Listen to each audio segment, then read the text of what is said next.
2024-এর জুলাই আন্দোলনে ঢাকা চট্টগ্রাম মহাসড়ক ও নারায়ণগঞ্জের বিবি রোডে শহীদ হন অন্তত 54 জন। এর মধ্যে 21 জন নারায়ণগঞ্জের বাসিন্দা। সোমবার বিকেলে শহীদদের স্মৃতি ধরে রাখতে নগরীর হাজীগঞ্জে দেশের প্রথম জুলাই শহীদ স্মৃতিস্তম্ভ উদ্বোধন করেন অন্তর্বর্তী সরকারের 5 উপদেষ্টা। এ সময় আইন উপদেষ্টা ডক্টর আসিফ নজরুল বলেন, যে গতিতে বিচার এগিয়ে চলছে তাতে অন্তর্বর্তী সরকারের সময়ই জুলাই হত্যাকাণ্ডের বিচার আন্তর্জাতিক অপরাধ ট্রাইব্যুনালে শেষ হবে। এ সময় তিনি দেশের চলমান পরিস্থিতিতে ঐক্যবদ্ধ হয়ে চাঁদাবাজদের বিরুদ্ধে রুখে দাঁড়ানোর আহ্বান জানান। বিচার যেই গতিতে এগিয়ে চলেছে আন্তর্জাতিক অপরাধ ট্রাইব্যুনালে ইনশাআল্লাহ যেই গতিতে বিচার এগিয়ে চলেছে, আমি দৃঢ়ভাবে বিশ্বাস করি আমাদের সরকারের শাসনামলেই এই হত্যাকাণ্ডের বিচার হবে।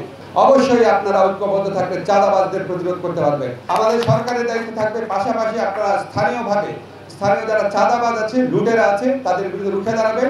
ইনশাআল্লাহ প্রশাসন আপনাদেরকে সহযোগিতা করবে।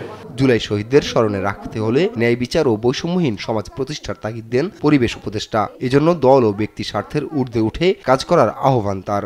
ওদেরকে মনে রাখার শ্রেষ্ঠ উপায় তাই হচ্ছে সকলকে ন্যায় বিচারের জন্য, বৈষম্যহীন বাংলাদেশ গড়ার জন্য, গণতান্ত্রিক বাংলাদেশ গড়ার জন্য দল মত, দল স্বার্থ, ব্যক্তি স্বার্থের ঊর্ধ্বে দাঁড়িয়ে কাজ করে যাওয়ার। আমরা আশা করি সকলেই আমরা সেই কাজটা করব।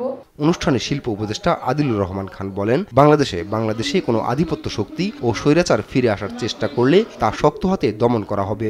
আপনারা অগ্নি যুগের সন্তান, আগুন হাতে নিয়ে ঢাকার রাস্তায় নেমেছিলেন, সারা দেশে নেমেছিলেন, নারায়ণগঞ্জে নেমেছিলেন। সেই আগুন হাতে নিয়ে দেশকে এগিয়ে নিয়ে যেতে হবে।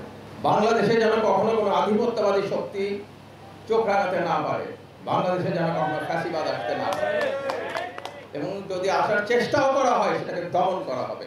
অনুষ্ঠানে শিক্ষা উপদেষ্টা অধ্যাপক ডক্টর চৌধুরী রফিকুল আবরার, জ্বালানি উপদেষ্টা মোহাম্মদ ফাউজুল কবির খান এবং জুলাই আন্দোলনের সম্মুখ সারির যোদ্ধা ও শহীদ পরিবারের সদস্যরা উপস্থিত ছিলেন। আপন অপু, নিউজ ডেস্ক, দেশ টিভি।